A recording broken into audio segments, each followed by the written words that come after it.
आम टीचर्स हैं जो अपनी ड्यूटी को सरअंजाम देना चाहते हैं, वो तो अप्लाई करेंगे। जो रसूखदार लोग हैं, क्या ये कानून, ये जो सख्ती है, ये उन पे भी अप्लाई होगी? क्या उनके खिलाफ भी ये देखा जाएगा कि उनकी भी ट्रांसफ़रें लोग देख पाएंगे? क्या आपने पॉलिसी में कोई ऐसी चीज़ पढ़ी है कि रसूखदार लोगों को नहीं करेंगे? सर आज तक लेकिन वही देखा जा रहा है। पॉलिसी की प्रॉपर इम्प्लीमेंटेशन होगी। आज मैं यही कहूँगा, मैं किसी के बारे में कुछ नहीं बोलूँगा, बट हमारी 100% कोशिश यही है कि इसको टोटली ट्रांसफ़र्स को एज़ पर ट्रांसफ़र पॉलिसी आज की डेट में जो एग्जिस्ट करती है उसी के तहत इम्प्लीमेंट किया। जो करना है कि मेरी ट्रांसफ़र की जाए, तो आपको लगता है कि हर टीचर जो इस सोच का है कि मेरे को यहीं पे रहना है, तो वो इस पे अप्लाई करेगा?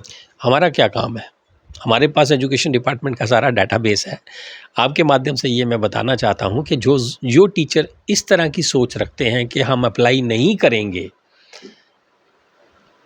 और वो ट्रांसफ़र से बचेंगे और उनका टाइम पीरियड भी हो चुका है, वैसा नहीं होगा। जो नहीं भरेंगे, हाइड करने की कोशिश करेंगे, तो हम भी ये कोशिश करेंगे कि फिर उनको ज़ोन 4 और 5 में रखा जाएगा। डिटेक्ट सैलरी सरकार से लेते हैं, CPIS सबके हमारे पास है, हमें पता है कौन कहाँ बैठा हुआ है, डाटाबेस हमारे पास है, तो वो वहाँ से ले दे करके जब भी कोई प्राइवेट स्कूल्स के लिए कोई निकलती है, मतलब कोई गाइडलाइन निकलती है, तो वो लो बजट जो स्कूल्स होते हैं उन पे कहीं ना कहीं जो है असर डालती है। बड़े बड़े स्कूल्स जो हैं वो तो वैसे ही मनमानी करते रहते हैं। नहीं, चलें, अभी प्री मैच्योर रहेगा, बट अगर कोई कंप्लेन आती है तो उसको प्रॉपर डिस्पोजल किया जाएगा उसका, चाहे उसमें स्कूल पे भी एक्शन हो सकता है। इसमें कोई वो नोबडी इज़ अबव लॉ, कोई भी कानून के ऊपर नहीं है। अगर प्राइवेट स्कूल्स हैं तो वो भी किसी रूल के तहत चलते हैं, तो वो definitely we will come up with the actions. आप देख रहे हैं न्यूज़ सर इंडिया और मैं हूं अरफाज अहमद डैंग। आज की खास मुलाकात में हमारे साथ मौजूद हैं director school education Ashok Kumar Sharma ji. Sir स्वागत है आपका न्यूज़ सर इंडिया में। थैंक यू जी, धन्यवाद। अशोक सर, जिस तरह से ये जो ट्रांसफ़र पॉलिसी में जो बदलाव किए जा रहे हैं, क्या कुछ बदलाव हैं? और जो आम जनता को, लोगों को शिकायत रहती है, कुछ जगहों पे टीचर्स जो हैं वो 14-14, 15-15 साल से एक ही जगह पे बने रहते हैं और काफ़ी ज़्यादा शिकायतें करने के बावजूद भी वो अपना रसूख लगाकर उसी जगह पे घूम फिर के आ जाते हैं। तो क्या कुछ बदलाव हुए हैं? कितना फ़ायदा इससे आम जनता को होगा और ट्रांसफ़र पॉलिसी बच्चों को क्या फ़ायदा होगा? देखिए, जैसा आप जानते हैं कि इस समय ट्रांसपेरेंसी का दौर है। UT लेवल पे भी और डिवीज़न लेवल पे आप देखते हो कि हर फील्ड में, मैं एजुकेशन में नहीं बट कि हर फील्ड में ट्रांसपेरेंसी लाई गई है, और गवर्नमेंट का मेन माटो ही ट्रांसपेरेंसी है आज की डेट में।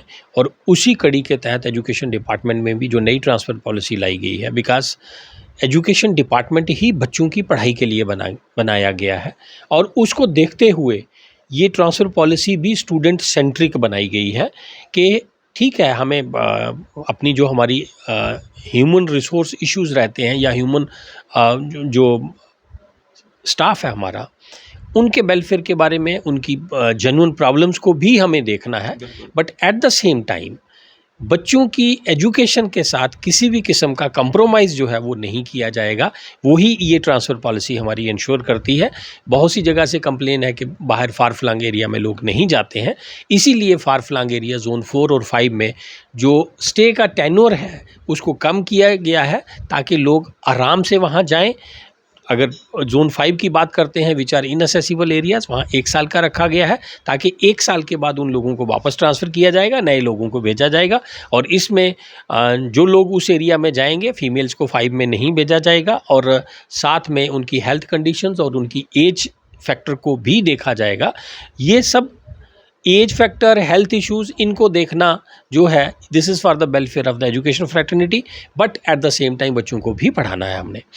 इसके साथ साथ ज़ोन 1, ज़ोन 2, ज़ोन 3 में जो है वो टेन्योर जो है वो 3 साल का रखा गया है, जिसमें ज़ोन 1 वाला कभी भी ज़ोन 1 में पोस्ट नहीं होगा, वो या 2 में जाएगा, 3 में जाएगा, 4 में जाएगा। और ज़ोन 2 वाला जो है उसको 1, 3, 4 में कहीं भी पोस्ट कर सकते हैं।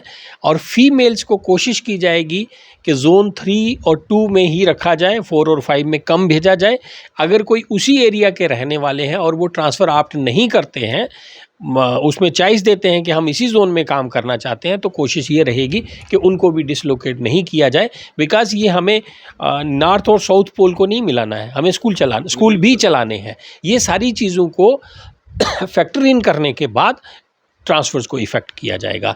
For the time being as per transfer policy हमने पोर्टल के थ्रू ऑनलाइन एप्लीकेशंस मांगी हैं जो लोग भर रहे हैं, और उसमें जो भी परेशानियाँ भरने में आ रही हैं वेलकम, हम सजेशंस को वेलकम करते हैं और उन पे थारो डिस्कशंस के बाद माइन्यूट चेंजेस भी हो रही हैं। जैसे किसी का पोर्टल में अप्लाई नहीं हो रहा, उसके रीज़न्स हैं, उसको ठीक किया जाता है।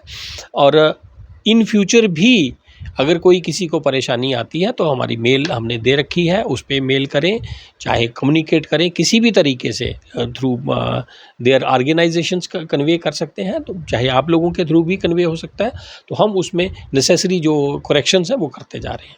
ये जो पोर्टल आपने लॉन्च किया है जिस पे टीचर्स को खुद ही वहाँ पे एप्लीकेशन जो करना है कि मेरी ट्रांसफ़र की जाए, तो आपको लगता है कि हर टीचर जो इस सोच का है कि मेरे को यहीं पे रहना है तो वो इस पे अप्लाई करेगा? हमारा क्या काम है? हमारे पास एजुकेशन डिपार्टमेंट का सारा डाटाबेस है। आपके माध्यम से ये मैं बताना चाहता हूँ कि जो टीचर इस तरह की सोच रखते हैं कि हम अप्लाई नहीं करेंगे और वो ट्रांसफ़र से बचेंगे और उनका टाइम पीरियड भी हो चुका है, वैसा नहीं होगा। जो नहीं भरेंगे, हाइड करने की कोशिश करेंगे, तो हम भी ये कोशिश करेंगे कि फिर उनको ज़ोन 4 और 5 में रखा जाएगा। डिटेक्ट सैलरी सरकार से लेते हैं, CPIS सबके हमारे पास है, हमें पता है कौन कहाँ बैठा हुआ है, डेटाबेस हमारे पास है, तो वो वहाँ से डिटेक्ट हो जाएगा। इसीलिए मेरी आपके माध्यम से अपील है कि जो भी 3 साल के ऊपर जिनकी स्टे है वो काइंडली अप्लाई करें। उसमें चॉइस है क्या उस जोन से वो ट्रांसफ़र चाहते हैं, नहीं पर्टिकुलरली 4 जोन के लिए, तो उनको हम वहीं पे लो करेंगे। फीमेल्स जो हैं वो 3 और 4 में विद इन द जोन भी अप्लाई कर सकती हैं।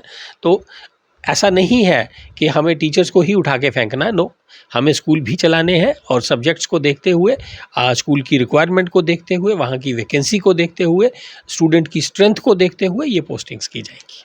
शर्म साहब, अगर बात करें हम जो आम टीचर्स हैं जो अपनी ड्यूटी को सरअंजाम देना चाहते हैं वो तो अप्लाई करेंगे, जो रसूखदार लोग हैं क्या ये कानून, ये जो सख्ती है ये उन पे भी अप्लाई होगी? क्या उनके खिलाफ भी ये देखा जाएगा कि उनकी भी ट्रांसफ़रें लोग देख पाएंगे? क्या आपने पॉलिसी में कोई ऐसी चीज़ पढ़ी है कि रसूखदार लोगों को नहीं करेंगे? सर आज तक लेकिन वही देखा जाए। सुने, पॉलिसी की प्रॉपर इम्प्लीमेंटेशन होगी। आज मैं यही कहूँगा, मैं किसी के बारे में कुछ नहीं बोलूँगा, बट हमारी 100% कोशिश यही है कि इसको टोटली ट्रांसफ़र्स को एज़ पर ट्रांसफ़र पॉलिसी आज की डेट में जो एग्जिस्ट करती है उसी के तहत इम्प्लीमेंट किया जाएगा। सर गवर्नमेंट स्कूल्स की अगर हम बात करेंगे और बेहतर करने के लिए क्या कुछ किया जाएगा? आज प्री मैच्योर होगा कुछ कहना, बट सिंस मैंने अपना कैरियर की शुरुआत ही स्कूल एजुकेशन से की है, मैंने खुद सर्विस की है, तो हमारी कोशिश रहेगी कि इसको बेहतर से बेहतर बनाया जाए। और उस सिलसिले में इमीडिएटली आफ्टर ट्रांसफ़र्स, आज की डेट में तो हमारा मेन फोकस ट्रांसफ़र्स पे है। ऐसा नहीं है कि वो काम नहीं, वो भी पैरेलल देखे जा रहे हैं, तो हम इसको कोशिश करेंगे कि स्टाफ पूरा प्रोवाइड किया जाए। यहाँ पे शॉर्टेज है, वहाँ टीचर्स को किसी ना किसी तरीके से पहुंचाया जाए ताकि वो बच्चों को पढ़ाएं, और बच्चों की पढ़ाई के साथ कोई कंप्रोमाइज़ नहीं किया जाएगा। इसमें जो आपने पोर्टल लॉन्च किया है तो इसमें रहबरे तालीम जो टीचर्स हैं क्या वो भी अप्लाई कर सकते हैं? आज की डेट में नहीं कर सकते, they have been kept out of the policy. आज वही कर सकते हैं जो इस पॉलिसी के तहत एलिजिबल है। रहबरे तालीम इस पॉलिसी में नहीं आते हैं। जब उन्होंने अप्लाई किया था तो उनसे कहा गया था कि 5 साल के बाद आपको रेगुलाइज भी किया जाएगा और 5 साल के बाद आपकी ट्रांसफ़र्स भी की जाएंगी। नहीं, एज़ पर जो RET की बेसिक पॉलिसी है उसके तहत कहीं ट्रांसफ़र का प्रोविज़न नहीं है। उनका अपॉइंटमेंट ही स्कूल स्पेसिफिक हुआ है, बट ठीक है, over a period of time, अब जैसे पॉलिसी अब आज की डेट में RET नहीं है, वो आज की डेट में ग्रेड 2 ग्रेड 3 टीचर हैं जी। अब they have been kept out of this policy. अब फ्यूचर में क्या होता है अभी कहना जो है वो इम्पॉसिबल है। लेट अस वेट, पहले ये ट्रांसफ़र्स करते हैं, उसके बाद देखते हैं। जेन्युइन केसेस को तो देखा जाएगा, चाहे वो जैसे उसमें म्यूचुअल्स को अलो किया है, इंटर डिस्ट्रिक्ट जो है, जो मैरिज ग्राउंड्स पे अगर कोई म्यूचुअल ट्रांसफ़र्स हैं तो वो administrative department case to case basis देख सकता है। शर्म साहब, एजुकेशन विभाग में अगर कहीं पे कमियां हैं, त्रुटियां हैं, अगर कोई इंसान किसी स्कूल की या कहीं पे जा कर के कोई वीडियो शेयर करता है या बनाता है तो क्या कुछ रहेगा उसमें, किस तरह से उन कमियों को दूर किया जाएगा? और रामबन से एक वीडियो हम देख रहे थे जो काफ़ी ज़्यादा वायरल हुआ था, वहाँ पे भी एक्शन लिया गया था, स्कूल के खिलाफ या कोई कार्रवाई की बात की गई थी, लेकिन जिस व्यक्ति ने वो वीडियो बनाया था उसका भी बीच में मेंशन किया गया था कि इसके खिलाफ भी कार्रवाई हो, ये कैसे यहाँ पे आ गया, ये सिक्योरिटी इशू है। अगर आपकी बाउंड्री लाइन है ही नहीं, चारदीवारी है नहीं, गेट है नहीं, और वो शख्स भी वहीं का है, सिटीजन है, लोकल है, अगर वो कोई चीज़ त्रुटि कोई दिखाता है, सामने लाता है, तो क्या उन लोगों के खिलाफ भी कार्रवाइयाँ होंगी? देखें, सीधा-सीधा ये कहूँगा कि गवर्नमेंट विभाग जितने भी हैं, सरकारी विभाग, वो रूल्स के तहत काम करते हैं। तो उसकी कहीं भी वायोलेशन होगी तो उसको देखा जाएगा। मैं इतना ही कहूँगा कि उसको देखा जाएगा। जो लोग उसमें जो कंप्लेनेंट होंगे या जो इस देखिए, कंप्लेनेंट देखो, अगर जेन्युइन कंप्लेन है तो उसको एड्रेस किया जाएगा।